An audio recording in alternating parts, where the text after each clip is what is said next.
Welcome to Feed the Blender.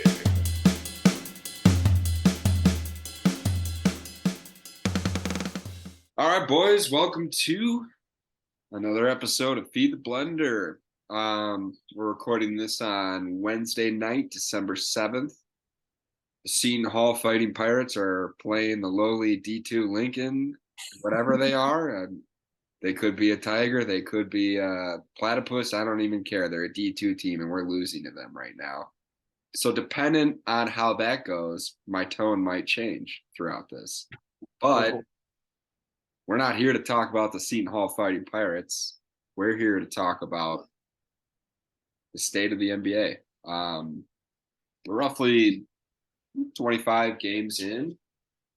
So brought my co-hosts in, KZ and Zerch, to kind of talk about where we're at, who we're impressed with, teams that have fallen off, teams that are off to hot starts, just all the rigmarole that comes with being a fan of the NBA and this beautiful game we call basketball. So I think it's only fitting to talk about the two best teams in the East as of right now, and we can start with the Celtics. No real hangover. Not at all. Without Robert Williams. Without Ime Udoka as well. It's pretty impressive. We kind of figured that Malcolm Brogdon being on this roster would kind of speed things up in terms of just, another guy like Derek White who can make that extra pass, hit open shots, but also be the man when Tatum and Brown aren't on the court. And Right. it's been a perfect fit. I mean, he's shooting like 45% from three and off the bench. I mean, he's a key contributor in this already dynamic offense. He just kind of adds like a perfect high IQ guy who can hit. I mean, He's leading the league in 3-point percentage right now. I think the Boston as a whole is leading the league in 3-point percentage. Could be, yeah. They're shooting at a high clip, and yeah, they're cash. Like there's Lights no out. about it. So, but like we knew going into the season that like Malcolm Brogdon was going to be huge for Boston's success this year, just because it's another guy that can facilitate, and truthfully, he gets the ball out of Marcus Smart's hands, and I think True. Smart's way better off the ball than he is with it. Give or take. Yeah. I don't know. I think Brogdon's more of a true point guard than Marcus Smart. So, but I mean, that's been a seamless fit for them. It's great to see. It's good for the NBA that they're as good as they are, but we got to talk about how dominant Jason Tatum has been so far. Yeah, he is putting up historically great numbers for himself and really for any player. I mean, we already knew how good he was going into the season, the duo of Brown and Tatum, but man, Tatum's just so scary as a defense because the switch that happened last year was Marcus Smart calling out Jaylen Brown and Jason Tatum, being like, you guys need to share the ball more. You guys need to keep that thing moving. That way we're gonna that's the formula for winning games. And both of those guys bought in, and Tatum buying in is huge, obviously, because we all knew he was an ISO ball threat. We all knew he could score over his opponent at will. Mm-hmm. But that next step was being more of a distributor. Yeah. More of a guy who can get his teammates involved. And Tatum's as good as any other guy in the league at making that next pass. He's a really good decision maker. His driving and kicking is a huge threat to defenses, and it opens up the floor a lot. And defensively, he's been awesome. He's such a big body, big frame, long arms. He's a really good wing defender. Yeah. It's all you can ask for out of a franchise player. He's averaging 4.2 assists right now, which is basically on par with what he has the last 3 years. And so continuing to see him drive, kick, just swing the ball around, which is huge. Averaging almost 31 a game, shooting 36% from three on almost 10 attempts a game. Like he's having a very, very good start to the season. And the scary thing about him is he's so young. There's no stopping. It's not that there is no stopping him, but I don't envision like those numbers decreasing anytime soon. If anything, what'll happen is, as we see with a lot of superstars, as they build their game and as they progress through their careers, his point per game will probably stay relatively within like 27 to 30 in that range. But the assist numbers are going to go up. That's kind of the next step in a lot of superstars' game is, can I get up to 6 assists a game? Yeah. Yeah, I mean, Tatum's been great. Brown's been amazing. His efficiency has been better this year. And Peyton Pritchard's really good off the bench. Hauser from Virginia and Marquette. Getting a lot of props. So Hauser, I mean, he's a 46% free shooter. I mean, he's lights out. Yeah, he's solid. I know it's early for trivia, but I'm gonna hit you with some shit really quick. Hit me with it. Jason Tatum scored 351 playoff points in his rookie season. Can you name the only player in NBA history with more? In a rookie season? A rookie season. Okay. LeBron didn't go to the playoffs his rookie year. D Wade went to the second round, so it wouldn't be enough. Kobe didn't go to the playoffs rookie year. I don't think MJ did either. It had to have been a guy who was a big time player. Older generation. Like past them, like older than MJ. Sure. I'll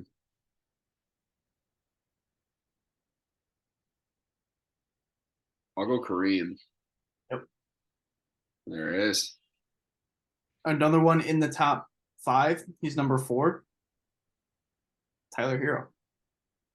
I could see that. Well, they went to the finals this rookie year, so makes sense. Right? Yeah.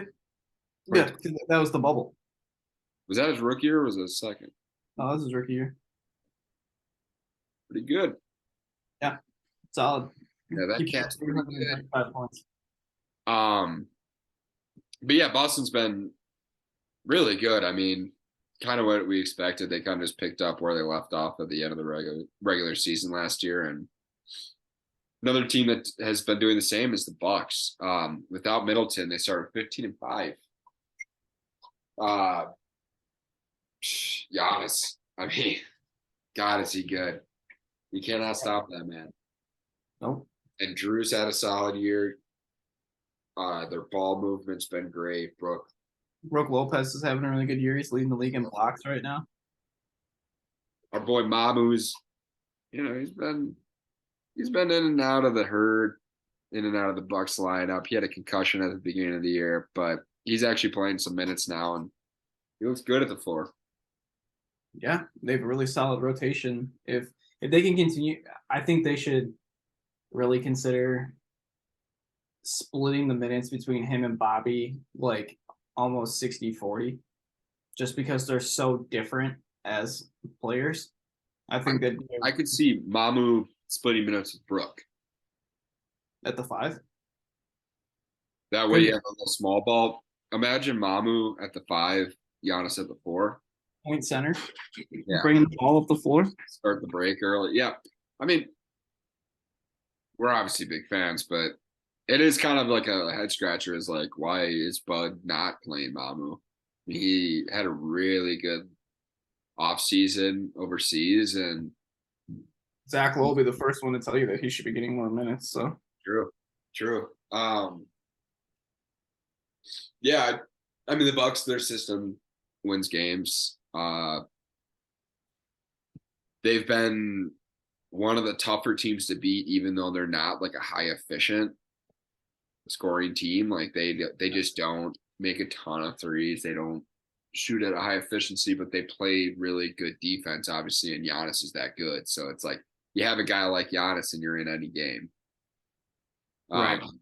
And I mean, we haven't seen them shoot the three ball at a decent clip again because I know everybody or Big Kyle hates Pat Connaughton, but not having Connaughton and not having Chris to start the season, which those are in your starting five, those are your two biggest 3-point threats. And they're still winning games. They're still 15. They started 15-5 or whatever before Middleton returned. Yeah. Really, really promising start from Milwaukee. Giannis is obviously a front runner for MVP for probably like the fourth year in a row at this point. But there's not enough good things to say about what the Bucks have going on and what they've grown in internally there. To move over to the West, who do we have leading the West right now? Actually, before we move to the West, I want to just touch on Cleveland also having a really nice start. They're at 16-9, and they're the 3 seed in the East right now. Yep. Coming off of a home win over the Lakers last night, where D. Mitch dropped, I believe, 45. And he popped off in the second quarter, and then like down the stretch. Yeah. Look, we said it before. Outside shooting still an issue. That 3 spot's still an issue. Karis LeVert's not really a necessary. He's not like a perfect match for what they need, but defensively they're amazing with those 2 centers. And Jared Allen, man, obviously no AD for the most part of last night, but Jared Allen's offensive. He's getting runners off the glass. Yeah. Like little 8-foot, 9-foot floaters. Like you can't guard that. That's like Tim Duncan stuff. Like that's if he's hitting stuff like that and expands his game, Jared Allen, man, pretty damn good. He's an all-star. You know what I mean? We already know Evan Mobley's as good as he is. So, like in terms of where the top of this roster is, they're one of the strongest in the entire league. They're super top heavy. It's a team I don't want to play in the playoffs, that's for sure. Yeah, they just need shooting. I mean, they just the 3. Yeah, so like a guy like Robert Covington or Jay Crowder. Yeah. So yeah, I mean, Cleveland's been awesome, and then we can switch over to the West here. I was just gonna point out, have you been watching any Atlanta Hawks? I've yet to watch a Hawks game.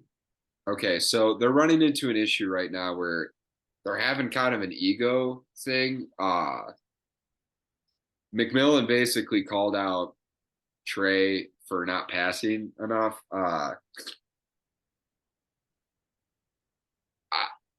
I'm a little hesitant with this team, and I was before the season with DeJounte Murray and Trae Young just as a fit in the playoffs. It just seems like too much of a minus on defense and 2 guys that are really high usage players. I didn't see how. What's that? Sorry, so you got distracted here. Had to look it up. So McMillan's saying that Trey isn't passing enough, but he's averaging almost 10 assists a game right now. Yeah, I think it's more within the offense, like hockey assists, things of that nature. Like, sure, you get on a pick and roll 10 times in a game, connect with Clint Capella over the top, but that doesn't mean your offense is moving like fluently, you know? No, I agree. I get it, but yeah, I mean, yeah, that's kind of Trae Young, but right, he's averaging statistically very similar to what he has his first 4 years in the league. Like, yeah, almost 28 a game, or closer to 27 and a half, but whatever. 9.6 assists, which is right on average than what he usually is. It's actually above average for his career. Like, I understand that, like, you want to get into a normal offensive cadence and you want to swing the ball around and shit like that, but like, if it ain't broke, don't fix it. You know what I mean? Like, yeah, I agree with that, but I also agree with Nate McMillan where they're 13-11. and they've had a relatively easy first half of the year or first part of their schedule. So against good teams, I mean, it's more so just about getting other guys who are offensive weapons in rhythm early in games. That's what the great players do. And yeah, I don't. I'm not saying Trae Young's a ball hog because obviously he's a gifted distributor. Gifted distributor, great court vision. Yeah. Does he hang on to it too much?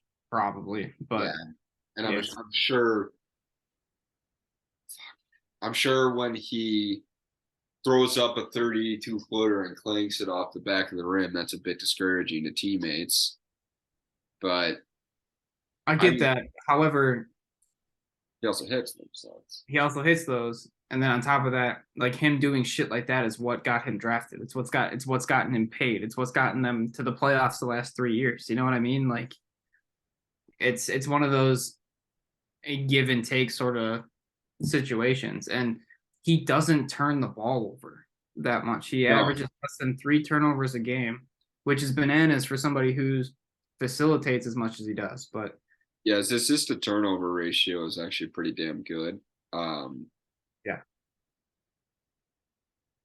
But I get it. They're still a big question mark. They still have some things that they need to figure out on their end. Yeah, I do agree with they do have 2 really big egos on that team. So you could see if they do go on a stretch where they begin losing more than they're winning, you then could see that entire situation blow up fast, which is I think more so probably what McMillan was hinting at in that comment. Right. And the headlines can turn so fast in the NBA. I mean, it's really a week-to-week basis, but it goes on. And look, Bogdanovich came back last night and they looked great. And Bogdanovich is awesome, but they, they go on like a 2 or 3 winning, losing streak, and all of a sudden Atlanta's like, or the headlines are like, does what's going on in Atlanta work? Does DeJounte Murray and Trae Young being a duo, does that work? Having 2 lead guards who need the ball in their hands, does that work? So we'll see. I mean, they went all in, and we'll see if it works. Yeah, only time can tell. Yep. They've looked really good at times, like unstoppable, and then they've lost to the Rockets after being up 17. Like, right? Yeah. After talking shit. Like you get the good with the bad in this kind of a situation. There's not a ton of teams that I really want to like. There's not a ton of teams that I want to talk about more in the West, or I'm sorry, in the East. I don't want to talk about the Nets. I don't want to talk about the Sixers. Yeah, Sixers. Harden's been injured. Nets are just a dumpster fire of like a somewhat okay team. Toronto. Pacers have been surprising. It's awesome to see Halliburton and Big Ben over there. And answered. Yeah, doing their thing. It's awesome to see that young core in a small market be competitive and sitting at the 5 seed right now. Yeah, and I'll touch on some of those guys on the Indiana roster in a little bit. But yeah, they've been super promising. Both suck. Yeah. They're just bad. Pistons suck. Orlando sucks. I mean, yeah. Orlando's I'll give them that, and they're young. But 2 things I want to touch on in the West. Moving over to that side of things. I want to ask you, what do you think about Jason Kidd's comments on Luka's usage rate? Because I think we all saw it the first 10 games and we're like, wow, Luka, he's playing like 95% of the minutes allotted, and the ball is basically going through him the entire game on the offensive side. Yeah. How can he sustain this? Yeah, it's gonna be interesting because I mean he played all summer in the Euro tournament, so at some point they're going to have to bring down his usage, and you're going to need Dinwiddie and Hardaway Jr. and those other guys in the supporting cast. Christian Wood, who's been underwhelming so far this year. You're gonna no. Christian Wood's he's been good. He's averaging like 17 and 8 a game or something like that on 40% from three. Like he's been straight. And you got to remember he's also off the bench. Right, which is fair. So I think where you find the drop off from last year is, first of all, they don't have another guy to facilitate outside of Dinwiddie. Right. You don't. Most of the time, Dinwiddie and Luka are playing together, so you don't have any guy that can come in and run an offense on the team. Obviously, the development of Josh Green has been a nice addition. He's hitting his shot. He's pretty explosive, but he's not a guy that's like propelling you, your win total up by 5 or 10. So right. they're really, really lacking outside shooting outside of Luka and Dinwiddie, and they really need a guy to help facilitate. And they brought in Kemba Walker, but that still is. I don't think that's going to be enough. I love Kemba. I loved him in college. But he's past. Yeah, he's past his time. So I think it was a weak attempt at filling a hole that clearly was just kind of like they shot themselves in the foot move. Like, it's a ticking clock in Dallas, which is odd for as a team with as young of a superstar as they have. It's a ticking clock. Yeah. I just hope that, I mean, in theory, Luka should be in the best shape that he's been in since he's been in the NBA, right? Because of how much he played in. He's leading the league in points. And he's number 4 in assists right now. Yeah. So he's not the problem at all. No. Just get the man some help. Yeah. I mean, this is LeBron in Cleveland kind of shit. Like. Yep. So I still think he's my front runner for MVP right now still. So I want to touch on the Lakers. Lakers actually look pretty good. And they stayed in that game last night when AD went out in the first quarter. Like they were in that game the entire way. Like this is a really confident Lakers unit. LeBron's playing at apex level. AD is looking like an MVP. Obviously, he went down with flu symptoms. That's not an injury. That's kind of best case scenario for AD leaving a game for LA because assuming he gets healthy, he'll be back in no time. But right, yeah, he's playing pretty well right now. Just gotta pray to God he stays healthy. It's awesome. Huh? Said pretty well. He had 55 and 17 against Washington. 55. Double nickel. Yeah. I mean, you just gotta hope to God, if you're a Lakers fan, that he can stay on the court as much as possible this year, because without him and LeBron both playing to the peak of their abilities, they are not a play-in team. Sure. So can I ask you, because I probably am an outlier when it comes to my thought process on LA, but if they're a play-in team, what's their ceiling? Maybe win in the first round. Sure. Because I don't like truthfully believe that they can get it done in a 7-game series against any of the top 5 teams in the West right now. I mean, they could probably take the Kings if they were to match up against the Kings, but like that's not going to happen based off of how the playoff structure works.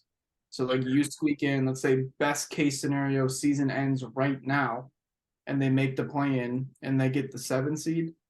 Best case scenario, they're playing New Orleans in the first round. They're not beating New Orleans. Yeah. Here's my worst case scenario, they play the Suns. Probably not going to beat the Suns. That's a toss. I mean, it could be a toss-up. I don't know. I don't believe. I mean, I said it last year, and I said it the year that they made the finals. I don't believe in the Suns hype. Like, they're a great regular season team. I'll give them that, but I don't think that they have enough to get it done to win the chip. But I don't know. There's the best I can see the Lakers doing is making the playoffs and getting outed in the first round.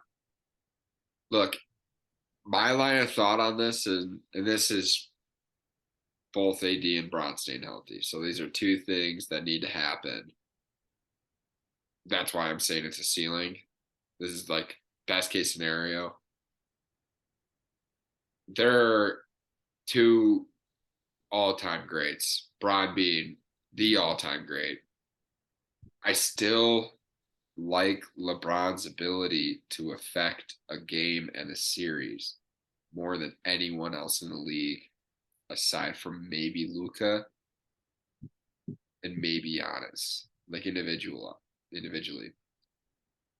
I just think with a guy like LeBron on your team, if you get to the playoffs, that's all that matters. Right. You have a shot in any series against anyone. So I don't know.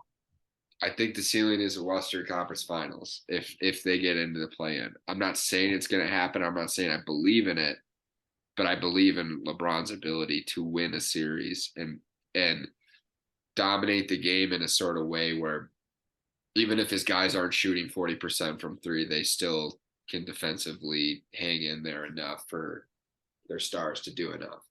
Because you can easily get 70 to 80 points from AD and Bron in any given playoff game. Right. That's fair. However, I just don't. I mean, the Western Conference Finals being the ceiling, that still means that they have to win 2 full series in a loaded Western Conference. True. Loaded Western Conference. Okay. With teams that are realistically way more deep than they are. Yes, LeBron is still playing at an incredibly high efficiency rate, but at some point, we need to recognize that he's not going to be able to do that for 14 games across a 4-week period. Or See, that's where we differ. I don't think he's doing that in the regular season anymore. But if it came to a playoff time, I think he could. Honestly, I think he could. But the problem is right now with the success that they've had on their previous 8-2 run is him and AD have carried them. And it's required LeBron to put up at least 25-8. That's pretty realistic though. 25-8. But if he's doing that all year, right? At what point? Like I don't want to make the father of time reference. Because he's still disproving that that's a thing too. Yes and no, because if you look at the last 3 years of his career, it's the most he's been injured. Yeah, but they've had nothing to play for. Half of those injuries, I think that he's deciding we're not making it to the playoffs. Why bother? Like last year, they shut him down pretty early. Yeah, it's fair. I get the injury side of it, but like I said, the ceiling. Before that, where they lost to Phoenix. That was 2020, 2021. Uh-huh. What did you ask about it? AD was playing then, right? AD got hurt in that series. They were up 2-1 and then he got hurt and then they lost the series. I digress. I don't know. I don't envision them making a serious playoff run if you're requiring LeBron to put up the numbers that he is right now all year. That's all I'm saying. I don't think you're far off with that analysis. I'm just saying anything can happen with a guy like LeBron on your team. Right. Um, So who out of the Western Conference has been the most? I'll give you mine when you answer, but like who in the Western Conference do you think has been the most underwhelming so far? Minnesota. Yeah, 1,000%. that's what I would say. Mhm. 1,000%. Yeah, it definitely sounds like they're having some issues internally with how everything should be Yeah. orchestrated on the court. I thought this was going to be a 50-win team. And everything pointed to that with Utah's roster with Gobert in it. You figured they were the number 1 seed, and a lot of that's regular season defense from Gobert anchoring the defense. I just figured that would carry over, and they've sucked. They've been horrible, and they're really not fun to watch. No, they're not. I think Cat is. I'm not gonna say that, but I don't think Karl Anthony Towns is as good as everyone thinks he is. I've never been a huge Karl Anthony Towns guy from the jump, even when he was at Kentucky. I don't. I just, in my I don't opinion, see it. I don't build a franchise around him. Yeah, and Anthony Edwards is clearly their guy over Cat. I want Ant taking the last shot over Cat any night. You know, like I don't trust Cat's decision making, so to say. No, that was clearly on Lincoln. Are you fucking blind? Sorry.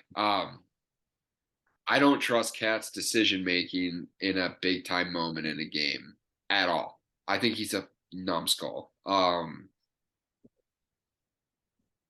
Yeah, And he shies away from the moment. Look yeah. at his like playoff statistics. Playoff numbers horrible Yeah. for the best shooting big man ever. I mean, it's such baloney. I'll take a KG in Minnesota over whatever. Okay, you want to go on a little tear here? We have 4 minutes left before we got to close this up.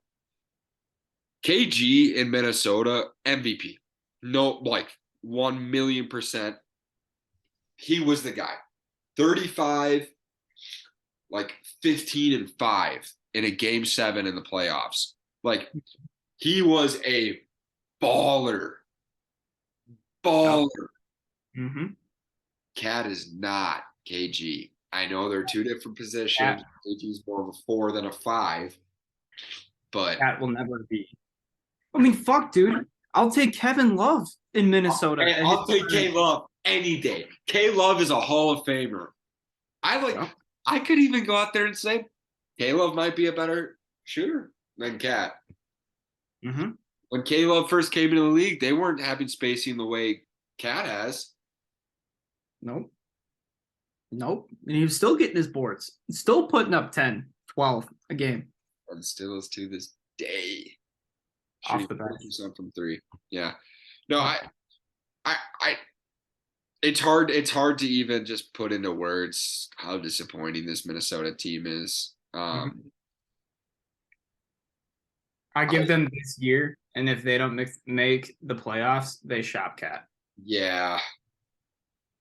I don't know if their front office would shop Cat, but well, what do you do then? You're doing the same thing all over again next year. You're not going to shop Anthony Edwards. Cat. How do you shop somebody that you just gave up the farm for to bring it? That's what I'm saying. Like include Walker Kessler. I don't know. I agree with you 100%. The T-Wolves have by far been the most disappointing team so far out of the Western Conference. I'm not worried about the Warriors. They'll figure their shit out. Yeah, I'm not either. Great teams figure it out. Not in the first 30 games of the season. So not losing any sleep over them. Kings have been surprisingly good so far. I do envision that drops off at some point here. Same with the Jazz, right? Like eventually, they're gonna yeah. Conley they're already on their downward spiral. Yes. Conley hurt, like They're great now. They were a fun story for the first 10 games of the year, but past that, I envision the downward spiral. And I can't remember who said it, but someone said that, look, everyone now has the scouting report on Utah.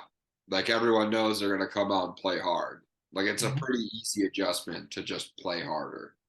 And that's what teams are doing. Like, they now know what Utah is going to do. Because preseason, this is an entirely different Utah roster, different coach, different schematics. Like, teams were just caught off guard in the first 10 games at a team that's like, oh, wow, they have veterans and they're trying to, like, play hard. Like, teams were just getting caught off guard. You should just know on the scouting report, you take one quick glance at the roster and be like, oh, shit, Colin Sexton's on the roster. Yeah. We're going to have to run for 48 minutes. Like, and there's no ifs, ands, or buts about it. By the way, we're up 6.5. So, woo, fucking go Pirates. Last team I want to touch on was the New Orleans Pelicans. They've probably been the most impressive team. Like, obviously Boston, Milwaukee, Cleveland, Phoenix, they all have better records, but New Orleans has probably played the best basketball outside of Boston out of any of those teams. I think you could probably agree with that in terms of like where they're getting scoring from, distributing the ball, defense. And they're getting it from all over. Yeah. Zion's been brilliant. Zion has been as advertised. The pairing of CJ McCollum, Zion, BI, all those guys, they've been great, but it's really the story of the success for New Orleans has been some of their lower guys. Yeah, Alvarado, Herb Jones, Trey Murphy, Najee Marshall, Xavier product.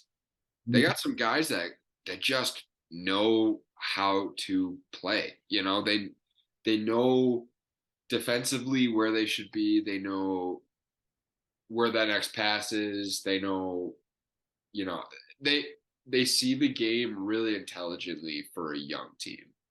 Yep. Like, this is really reminiscent of kind of where Memphis was from the play-in year to last year, right? Memphis with this young core of Jaren Jackson Jr., Brooks, John Morant. You know, they were able to get to the play-in, beat Golden State in that second play-in, and then the next year got the 2 seed overall. Like, this is really reminiscent of kind of that pathway of, all right, we have the core. We saw a little bit of postseason success, and here's this next regular season of, oh, shit, we are a top 3 team in the West. Right. Like, this playoff thing wasn't just a fluke. So I've been super impressed with New Orleans. I just think they beat you in so many different ways, whether that's on the offensive glass or that's defensively or just flat out outscoring teams. I think they're so dangerous and they're so deep. They even like an Alvarado 38-point game was just like, God, just when you think this team couldn't be any better, Alvarado drops 38. Right. Man, this is a scary team. They can get it done in a lot of different ways. What do you think? What are your thoughts on this New Orleans team? I think they're a lot of fun to watch. Like, first and foremost, it's so good to see Zion healthy and playing consistent minutes, playing consistent games based off of how limited he was in the first 2 years that he played, and obviously then like sat out last year. I think the combination of CJ McCollum, who's undoubtedly the leader of that team, pairing him with the young guys like Herb Jones, Alvarado, Zion, and BI, like it's the perfect situation in a small market, and it's awesome. It's awesome to see. So we said it from the get-go. by no means is that a team that you want to play in the playoffs. They fought so hard against Phoenix without Zion.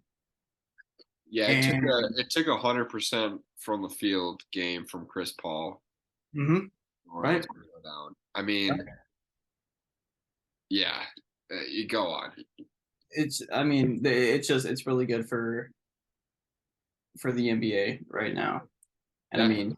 I mean, Zion's been efficient. He's struggling to shoot the 3 ball, but I mean, you don't need him to. You know what I mean? Like, they have so many options for guys that can hit the deep ball. All you need for him is to play bully ball down low, and he'll be just fine. I mean, he's averaging almost 24 a game. Shooting percentage is around almost 60%. Like, he's so damn good. And it's really good to see that, like, so I mean, it's unfortunate that he's shooting poorly from the field. However, or I'm sorry, it's unfortunate that he's shooting poorly from 3 based off of how well he shot the ball in the first 24 games that he played. Yeah. Like behind the arc. But I mean, the dude's putting up almost 15 twos a game. Sure. So it's like, I feel like that takes a lot of maturity out of a young player to realize, like, yes, I'm not really hitting my outside shots right now, so I'm just going to beat you up down low. Yeah. And he's got the skill set. He's a good facilitator, averaging 4 assists a game. And he's just one of those guys that does the dirty work, and he'll beat you up for it. And it's not somebody that I want to match up against for 30 to 35 minutes a game, because he will wear you down. And if you even think about playing off of him, he's just going to go to the hole. So he forces you to play right up on him. So then he beats you up all game. And if you have somebody come over and help out, okay, BI's open in the corner. Right. And talk about go ahead. Talk about Zion being able to beat up a team. He's going to get 4 or 5 offensive rebounds down low, just banging down low, because he's just bigger and stronger than everyone. Right. And he's going to get to the free throw line 9 or 10 times a game. Mm-hmm. So, I mean, it's a scary thought. And one thing I wanted to mention, and I think this is a really important thing when we talk about where the NBA is, 4 out of the top 6 teams in the East and West are small market teams. Mm-hmm. Milwaukee, Cleveland, Memphis, and New Orleans. Right. Like, I think that's a really, really cool thing, that a lot of this has been done through the draft. Yep. And a lot of it has been taking advantage of a moment or taking advantage of an opportunity. Mm-hmm. And I think it's really, really healthy for the NBA to have 4 of the top 6 franchises right now be small market. Yeah. Yeah. It's really good to see. Inspiring. And they're so much fun to watch. Like, yeah, they have a lot of fun on the court. Yeah. And New Orleans is loud. That arena gets loud. Mm-hmm. Some of those AD runs in the playoffs, those fans are deprived. I mean, they're much like Sacramento fans. Mm-hmm. So, yeah, I'm really excited.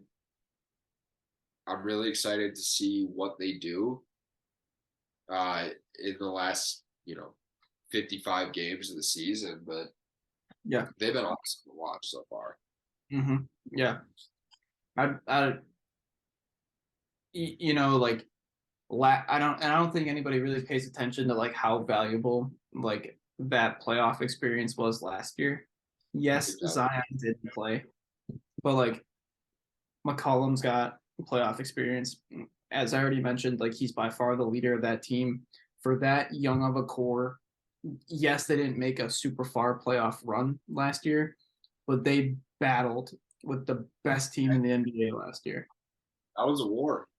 Mm-hmm. Like, to go through wars to be able to win playoff series, like, you have to have lost a war like that to see what could I have done better, what could I have done different in that series. Yep. And B.I., Alvarado, Murphy, all these guys, like, that was really important for their development and honestly their confidence, because it showed them, we could do this. Guys, yeah. Yeah. This is definitely like it definitely feels like we're in a stage right now with the NBA where it's like the next guys up are unbelievable to watch. Yeah, it feels like they're better than a lot of the veterans right now. But the veterans just know how to win more than the younger. You know what I mean? Like, so it's going to be a race for these young guys that are within like the first like 3 to 5 years of their career to see who figures it out first. Yeah, I mean, as far as teams go, that's really all I have to talk about. I did want to touch on, like, you mentioned, what'd you say? Was Luka your front runner for MVP? Yep. Yeah, I got Giannis as of right now, but I also think Shai Gilgeous-Alexander should be in the mentions. Dude's balling. But I that he gets shut down early this year.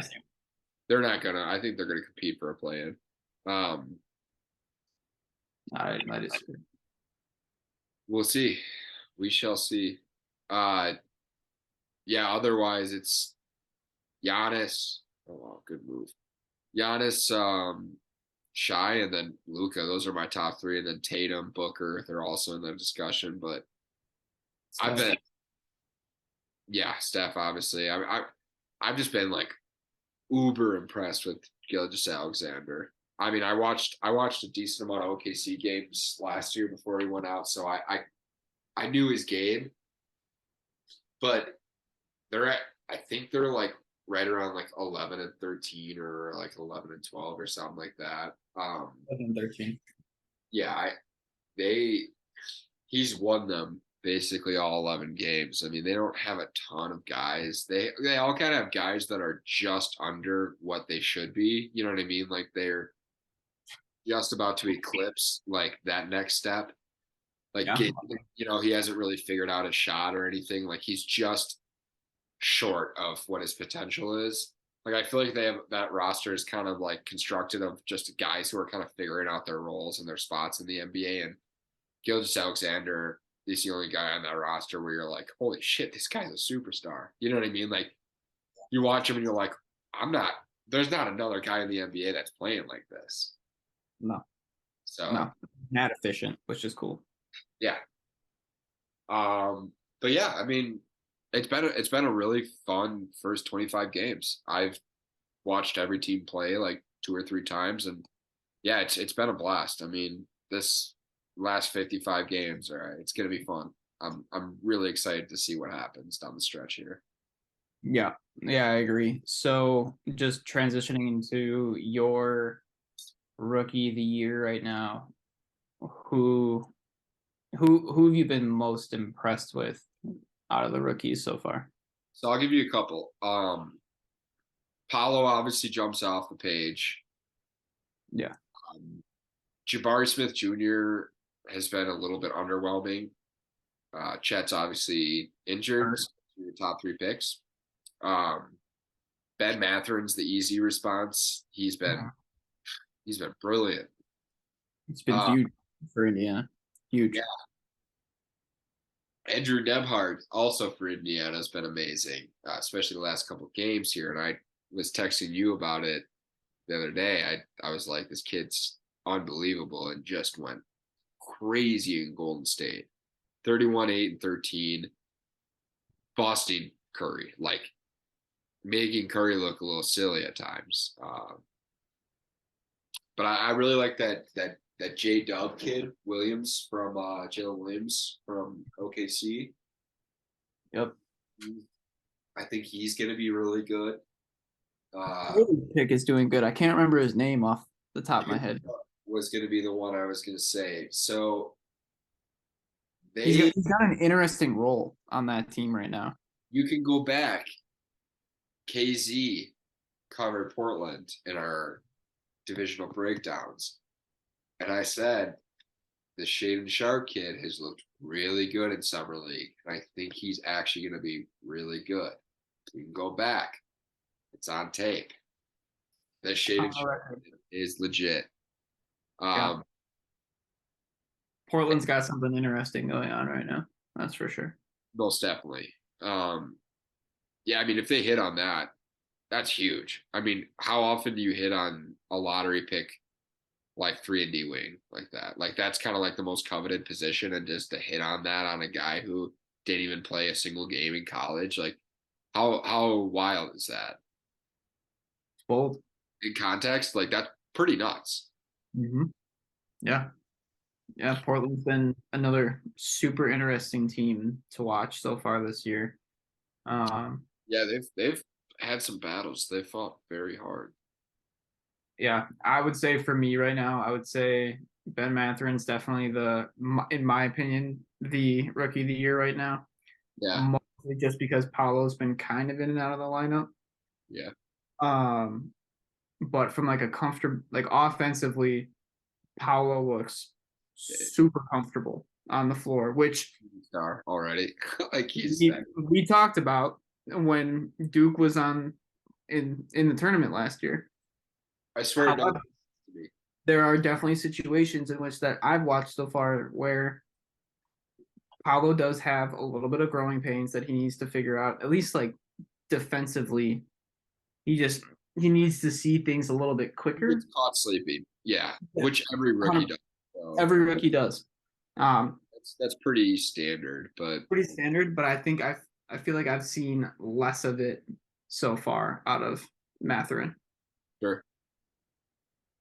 Matherin, granted, also plays less minutes than Paolo does. Paolo plays about 35 minutes a game. I think Matherin's like off the bench at like 26, something like that. Yeah, he's their sixth man. Yeah, so different roles, obviously. And probably Paolo's probably guarding better guys, if I had to guess, at the 3-4. Yeah, it's fair. Spot. The only other rookie I want to talk about was Jalen Duren for Detroit out of Memphis. Youngest player in the draft. That dude is a bully. He is gifted. He gets up. Rim protection's been phenomenal. It's just, Detroit's just not good. That's him and Ivy have been a really great spot or a great light in that really dark tunnel of which Detroit has been in. I know Cade kind of went on a couple podcasts before the beginning of the season and said this is maybe a play-in sort of year, and I think they're like 5-20 now, so it's been quite the opposite. But they do have a lot of things that they can build on, and one of that is Jalen Duren, and him being the youngest guy in the draft and him being the youngest guy in the NBA right now, while being this dominant, it's just all signs point ahead for Detroit. Mm-hmm. So yeah, I've been impressed with him. I've been impressed with his defensive IQ. I've been impressed with his rim running ability. We kind of knew he was that kind of a high flyer coming out of college, but it's still, it doesn't always translate. Right. It's fair. It's been a really fun first 25 games of the year so far. I'll go out there and say it. I need to step up my game a little bit and watch more than what I have so far. Yeah, you got a pass, dude. Yeah, I know. I've been slacking. But yeah, been a super fun set of games so far. Back half the year is going to be really interesting. I'll be definitely paying much more attention to everything post like the All-Star break. Yeah. Right. So. All righty. I think we can end it on here. Looks like Lincoln's going on a run. They're about to cut it to 5 here. Go Seton Hall Pirates. Go Pirates, baby. God, I hope the season turns around. Go Bucks. I'm looking forward to the rest of the NBA season.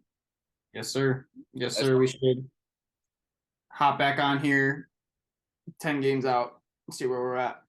Yeah. Why don't we, we'll touch base in a week or two here. Yeah, for sure. All right. Cheers, brother. All right. Cheers. Have a good night.